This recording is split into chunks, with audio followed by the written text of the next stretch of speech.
আবারও ইসরায়েলে হুতি বিদ্রোহীদের ভয়াবহ ক্ষেপণাস্ত্র হামলা। আরো বিস্তারিত জানিয়ে দিব।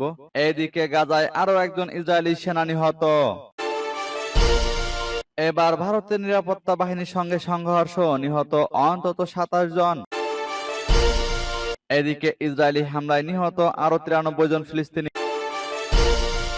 আরো জানিয়ে দিব, এবার গাজায় আগ্রাসনের দায়ে ইসরায়েলের বিরুদ্ধে কড়া পদক্ষেপ নিল যুক্তরাজ্য। এদিকে ইউক্রেনের সামরিক স্থাপনায় রুশ ক্ষেপণাস্ত্র হামলায় নিহত অন্তত 6 জন। এবার একদিনে ইউক্রেনে 232টি ড্রোন ভূপাতিত করার দাবি রাশিয়ার। এবং সর্বশেষে জানিয়ে দিব, এদিকে ইয়েমেন থেকে ক্ষেপণাস্ত্র হামলা, আতঙ্কে ইসরায়েলের বাসিন্দারা। শুনছিলেন সংবাদ শিরোনাম, এখন বিস্তারিত। তবে তার আগে অনুরোধ থাকবে, এই ভিডিওতে একটি লাইক দিন এবং কমেন্টস করে জানিয়ে দিন আপনি কোন জেলা থেকে বা কোথায় থেকে আমাদের সাথে যুক্ত রয়েছেন। এবং সংবাদের সর্বশেষ গুরুত্বপূর্ণ আপডেট পেতে চ্যানেলটি সাবস্ক্রাইব করে আমাদের সঙ্গে থাকুন। আবারও ইসরায়েলে হুতি বিদ্রোহীদের ভয়াবহ ক্ষেপণাস্ত্র হামলা। ইসরায়েলি সেনাবাহিনী বৃহস্পতিবার জানিয়েছে, ইয়েমেন থেকে ছোড়া একটি ক্ষেপণাস্ত্র তারা প্রতিহত করেছে। গাজায় ইসরায়েলি আক্রমণের প্রতিশোধ হিসেবে ইসরায়েলে বহুদিন ধরে ক্ষেপণাস্ত্র হামলা করে আসছে হুতি। ইসরায়েলি বাহিনী এক বিবৃতিতে বলেছে, কিছুক্ষণ আগে মধ্য ইসরায়েলের বেশ কিছু এলাকায় সাইরেন বাজানোর পর ইয়েমেন থেকে ছোড়া একটি ক্ষেপণাস্ত্র প্রতিহত করা হয়েছে। ইসরায়েলি সেনাবাহিনীর ম্যাগেন ডেভিড অ্যাডম জরুরি পরিষেবা জানিয়েছে, ক্ষেপণাস্ত্রটিতে কেউ আহত হননি, যদিও আশ্রয় নিতে গিয়ে একজন আহত হয়েছেন। 2023 সালের অক্টোবরে ইসরায়েলি ভূখণ্ডে হামাসের মারাত্মক হামলার পর থেকে ইরান সমর্থিত হুতি নিয়মিতভাবে ইসরায়েল লক্ষ্য করে ক্ষেপণাস্ত্র এবং ড্রোন নিক্ষেপ করে আসছে। 2 মাসের যুদ্ধবিরতির সময় হুতিদের হামলা কিছুদিনের জন্য বন্ধ হয়ে যায়, কিন্তু মার্চ মাসে অবরুদ্ধ গাজায় ইসরায়েলের অভিযান আবার শুরু হয়। সোমবার বিদ্রোহীরা সতর্ক করে দিয়েছে যে তারা গাজায় ইসরায়েলি বাহিনীর তীব্র সামরিক অভিযানের প্রতিক্রিয়ায় ইসরায়েলি বন্দর শহর হাইফা নৌ অবরোধ আরোপ করেছে। এইদিকে গাজায় আরো একজন ইসরায়েলি সেনা নিহত।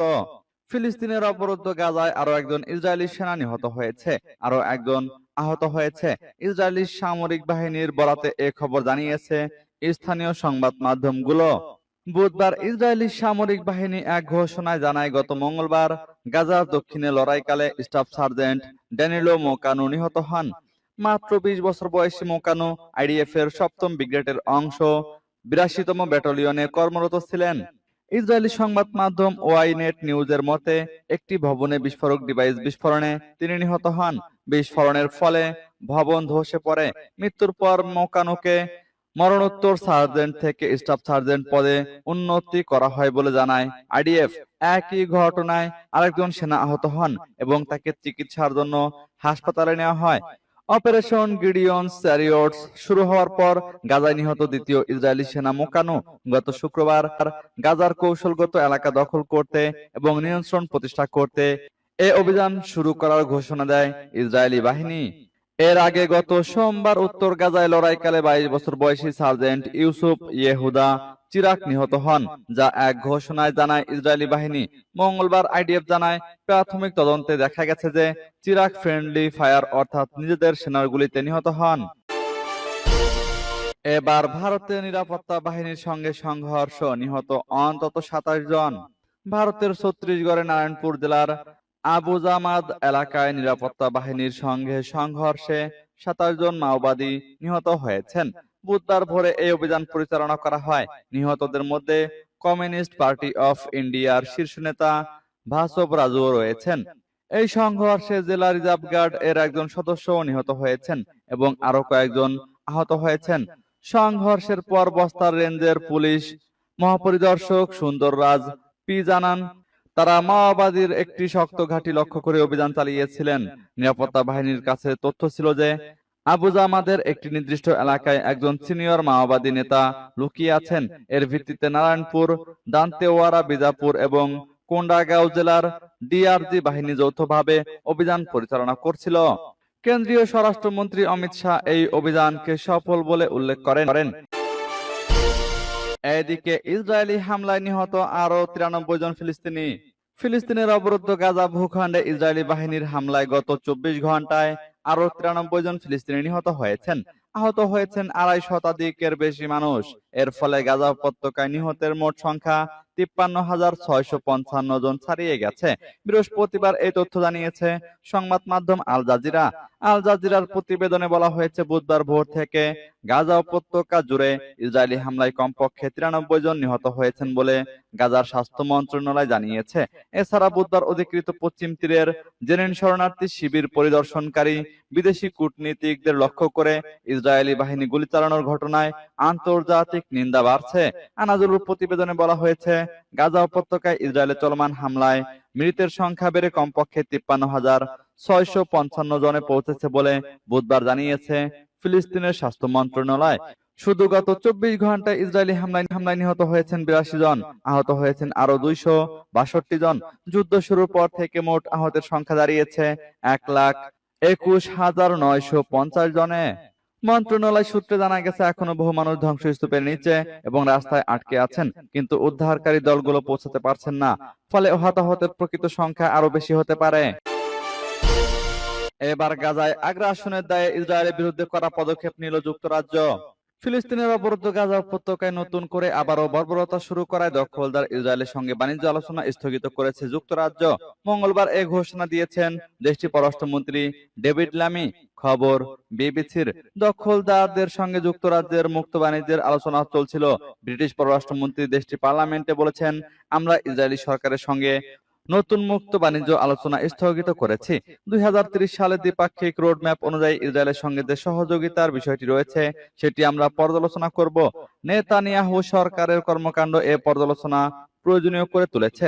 তিনি পার্লামেন্টে আরো বলেন, ইসরায়েল গাজা উপত্যকার নিয়ন্ত্রণ নেওয়ার পরিকল্পনা করছে। অপরদিকে নেতানিয়াহু বলেছেন, গাজার মানুষ যেন শুধু খেতে পারেন, শুধুমাত্র এতটুকু খাবার তারা সেখানে পৌঁছাতে দেবেন। গতকাল গাজায় 10টিরও ত্রাণ ট্রাক প্রবেশ করেছে। গাজার পরিস্থিতি অসহনীয় ও জঘন্য। এছাড়া যুক্তরাজ্যে নিযুক্ত দখলদার ইসরায়েলের দূত তিজোপি হোটে ভলিকে তলব করার ঘোষণাও দিয়েছেন ব্রিটিশ মন্ত্রী। তিনি বলেছেন, তাদের মধ্যপ্রাচ্য বিষয়ক মন্ত্রী হামিস ফেলকোনার ইসরায়েলি দূতকে বলবেন, গাজায় 11 সপ্তাহ যে অবরোধ আরোপ করে রাখা হয়েছে এটি নিষ্ঠুর এবং সমর্থনযোগ্য নয়। এদিকে ইউক্রেনের সামরিক স্থাপনায় রুশ ক্ষেপণাস্ত্র হামলায় নিহত অন্তত 6 জন। ইউক্রেনের একটি সামরিক স্থাপনায় ক্ষেপণাস্ত্র হামলা চালিয়েছে রাশিয়া। এই হামলায় অন্তত 6 জন সেনা নিহত ও 10 জন আহত হয়েছেন। বুধবার ইউক্রেনের জাতীয় নিরাপত্তা বাহিনী এই তথ্য জানিয়েছে। তারা জানায়, সামরিক স্থাপনাটি একটি প্রশিক্ষণ কেন্দ্র ছিল এবং হামলার সময় প্রশিক্ষণ চলছিল। হামলার পর ওই ইউনিটের কমান্ডারকে বরখাস্ত করেছে কিয়েভ। এদিকে রাশিয়ার প্রতিরক্ষা মন্ত্রণালয়ও হামলার বিষয়টি নিশ্চিত করেছে। তারা বলেছে, রাশিয়ার সীমান্তের কাছে উত্তর পূর্ব ইউক্রেনের সুমি অঞ্চলে প্রশিক্ষণ শিবিরে ক্ষেপণাস্ত্র হামলা চালিয়েছে মস্কোর দাবি। এতে 20 জন প্রশিক্ষক সহ 70 জন ইউক্রেনীয় সেনা সদস্য নিহত হয়েছে। রাশিয়া এই হামলার একটি ফুটেজ প্রকাশ করেছে, যেখানে বনাঞ্চলের একটি প্রশিক্ষণ শিবিরে আঘাত হানা দৃশ্য দেখা যাচ্ছে। আকাশ থেকে তোলা ফুটেজে দেখা গেছে একটি বিস্ফোরণের ফলে বিশাল এলাকায় আগুন লেগে যায় ও ঘন কালো ধোঁয়ায় কুণ্ডলী বাতাসে উঠছে। ইউক্রেনের জাতীয় নিরাপত্তা বাহিনী বিবৃতিতে বলেছে, একটি অভ্যন্তরীণ তদন্ত চলছে এবং আইন প্রয়োগকারী সংস্থাগুলো এতে সহযোগিতা করছে। সূত্র রয়টার্স ও বিবিসির। এবার একদিনে ইউক্রেনের 232টি ড্রোন ভূপাতিত করার দাবি রাশিয়ার। রাশিয়া জানিয়েছে, তাদের বিমান প্রতিরক্ষা বাহিনী ইউক্রেনীয় বাহিনী কর্তৃক পাঠানো অন্তত 232টি ড্রোন ধ্বংস করেছে। এসব ড্রোনের কিছু রাশিয়ার রাজধানী মস্কোর দিকে উদ্দেশ্য করে পাঠানো হয়েছিল বলে দাবি করেছে রাশিয়া। এর ফলে নিরাপত্তাজনিত কারণে মস্কোর 3টি প্রধান বিমানবন্দর সাময়িকভাবে বন্ধ করে দেওয়া হয়। মস্কোর মেয়র সের্গেই সোবিয়ানিন জানিয়েছেন, রাজধানীতে ঢোকার আগেই 3টি ড্রোন ভূপাতিত করা হয়। এই হামলার ফলে ডেমোদোদেভো, মনুকোভো এবং সেরেমিতিয়োভো বিমানবন্দরগুলোর কার্যক্রম সাময়িকভাবে স্থগিত রাখা হয়। যদিও কিছুক্ষণ পরে বিমানবন্দরের কার্যক্রম স্বাভাবিক হয়েছে। এই ঘটনায় এখন পর্যন্ত কোনো হতাহতের খবর পাওয়া যায়নি। অন্যদিকে ইউক্রেন দাবি করেছে যে তাদের ড্রোন হামলায় রাশিয়ার ওরিওল অঞ্চলে অবস্থিত একটি সেমিকন্ডাক্টর কারখানার দিকে লক্ষ্য করে পাঠানো হয়েছিল। এই কারখানাটি রাশিয়ার যুদ্ধ বিমান এবং ক্ষেপণাস্ত্র উৎপাদনে ব্যবহৃত যন্ত্রাংশ সরবরাহ করে। 3 বছরেরও বেশি সময় ধরে চলমান রাশিয়া ইউক্রেন যুদ্ধ ক্রমেই ড্রোন নির্ভর হয়ে উঠেছে। যুদ্ধের শুরুর দিকে যেখানে মুখোমুখি লড়াই চলছিল মুখ্য, এখন সেখানে ড্রোন হামলা হয়ে উঠেছে একটি কৌশলগত হাতিয়ার।